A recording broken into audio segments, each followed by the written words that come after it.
Pada pertemuan pertama ini, kita akan memulai pembahasan tentang blockchain dan cryptocurrency dari dasarnya terlebih dahulu. Topik ini sangat penting karena blockchain bukan hanya teknologi di balik Bitcoin atau aset kripto, tetapi juga merupakan inovasi digital yang mulai banyak diterapkan di berbagai bidang, seperti keuangan, logistik, kesehatan, hingga tata kelola data. Melalui materi ini, teman-teman mahasiswa diharapkan mampu memahami konsep dasar blockchain, bagaimana teknologi ini bekerja, serta mengapa ia dianggap sebagai salah satu perkembangan penting dalam era transformasi digital. Selain itu, kita juga akan melihat hubungan antara blockchain dengan cryptocurrency, sehingga tidak hanya memahami istilahnya, tetapi juga logika di balik sistem tersebut. Pada bagian berikutnya, kita akan masuk ke pengenalan awal mengenai apa itu teknologi blockchain.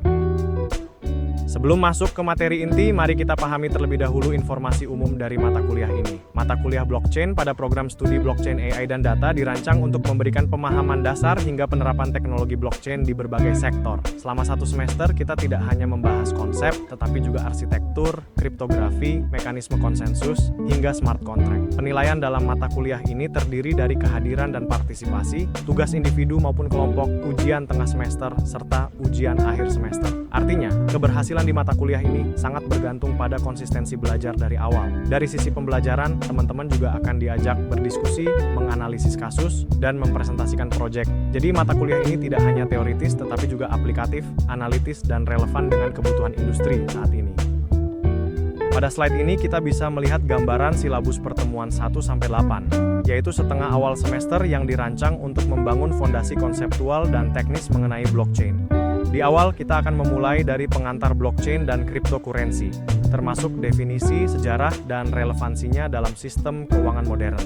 Setelah itu, pembahasan berlanjut ke prinsip kriptografi, seperti fungsi hash, enkripsi, dan tanda tangan digital yang menjadi dasar keamanan blockchain. Selanjutnya, kita akan mempelajari arsitektur blockchain, mulai dari blok, rantai, node, hingga jaringan terdesentralisasi. Pada pertemuan berikutnya, fokus bergeser ke mekanisme konsensus, smart contract, dompet kripto, serta perbandingan platform seperti Bitcoin, Ethereum, dan altcoin. Seluruh rangkaian materi ini akan mempersiapkan teman-teman sebelum memasuki ujian tengah semester pada pertemuan ke-8.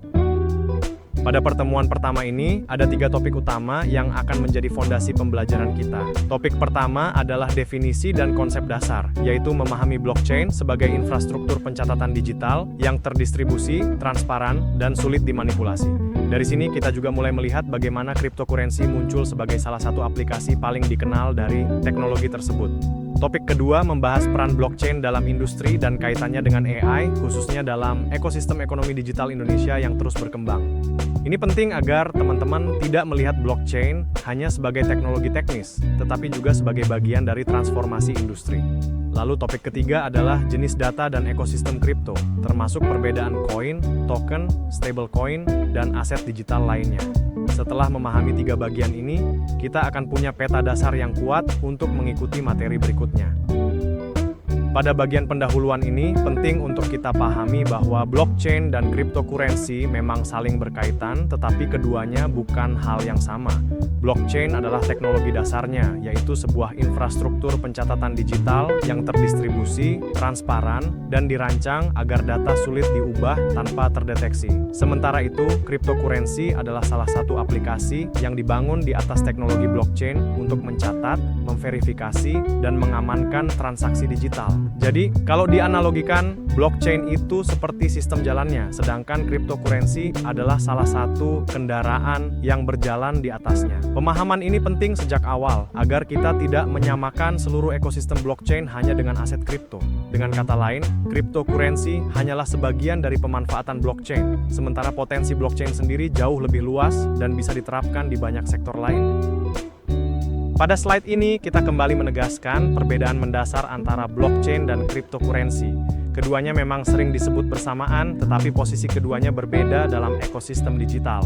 Blockchain adalah fondasi teknologinya, yaitu sistem pencatatan digital terdistribusi yang dirancang untuk menjaga integritas data, sehingga perubahan dapat dilacak dan tidak mudah dimanipulasi. Sementara itu, cryptocurrency merupakan salah satu bentuk implementasi dari teknologi tersebut, khususnya untuk transaksi dan pertukaran nilai secara digital. Jadi fokus kita bukan hanya memahami aset kripto sebagai produk akhir, tetapi juga memahami mesin yang membuatnya bisa berjalan. Ini penting karena banyak mahasiswa sering langsung tertarik pada koin atau token, tanpa memahami infrastruktur di belakangnya. Padahal justru pemahaman terhadap blockchain akan membantu kita membaca potensi teknologi ini secara lebih luas, kritis, dan aplikatif. Mengapa topik blockchain relevan untuk dipelajari saat ini? Karena blockchain bukan lagi sekadar isu teknis, melainkan bagian dari kebutuhan nyata di tengah pertumbuhan masyarakat digital. Di Indonesia, jumlah pengguna internet telah mencapai lebih dari 221 juta dengan tingkat penetrasi sekitar 79,5%. Angka ini menunjukkan bahwa aktivitas digital terus meluas ke hampir seluruh lapisan masyarakat, mulai dari komunikasi, perdagangan, layanan keuangan, hingga pertukaran data. Ketika populasi digital sebesar ini terus bertambah, kebutuhan terhadap sistem pencatatan yang aman, transparan, dapat diaudit, dan tidak bergantung pada satu pihak menjadi semakin penting. Disinilah blockchain mulai dianggap relevan, karena menawarkan infrastruktur kepercayaan digital. Jadi mempelajari blockchain bukan hanya mengikuti tren, tetapi memahami solusi teknologi yang muncul dari kebutuhan nyata dalam ekosistem digital modern. Slide ini menegaskan bahwa pasar kripto di Indonesia bukan lagi sesuatu yang teoritis, melainkan sudah menjadi bagian nyata dari ekosistem keuangan digital. Data yang ditampilkan menunjukkan pertumbuhan yang sangat signifikan, baik dari sisi total transaksi maupun jumlah pelanggan. Nilai transaksi kripto tahun 2024 mencapai ratusan triliun rupiah dengan kenaikan yang sangat besar dibanding tahun sebelumnya. Selain itu, jumlah pelanggan juga telah menembus puluhan juta, yang berarti minat dan partisipasi masyarakat terus berkembang.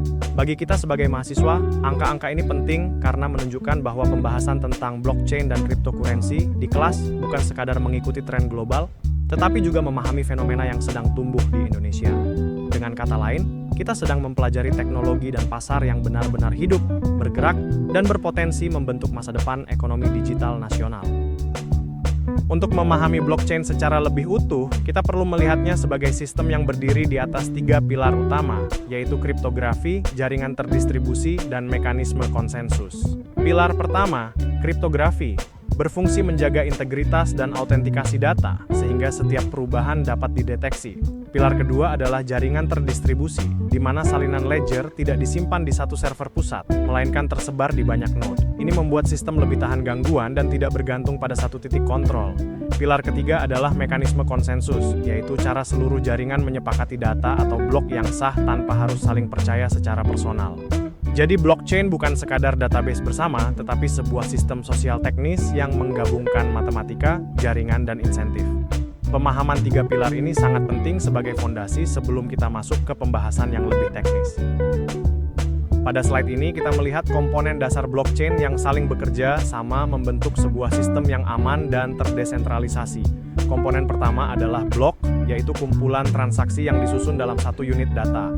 Lalu ada hash yang berfungsi sebagai sidik digital. Perubahan kecil pada data akan menghasilkan hash yang berbeda, sehingga manipulasi dapat terdeteksi. Komponen berikutnya adalah kunci publik dan privat yang memungkinkan pengguna melakukan tanda tangan digital secara aman. Selanjutnya, ada node, yaitu komputer dalam jaringan yang menyimpan atau memverifikasi salinan ledger. Komponen kelima adalah konsensus, yaitu aturan bersama untuk menentukan rantai blok yang valid. Terakhir ada smart contract, yaitu program otomatis yang berjalan di atas blockchain. Jika dianalogikan, keenam komponen ini seperti bagian-bagian mesin yang berbeda, tetapi harus bekerja bersama agar sistem blockchain dapat berfungsi dengan baik.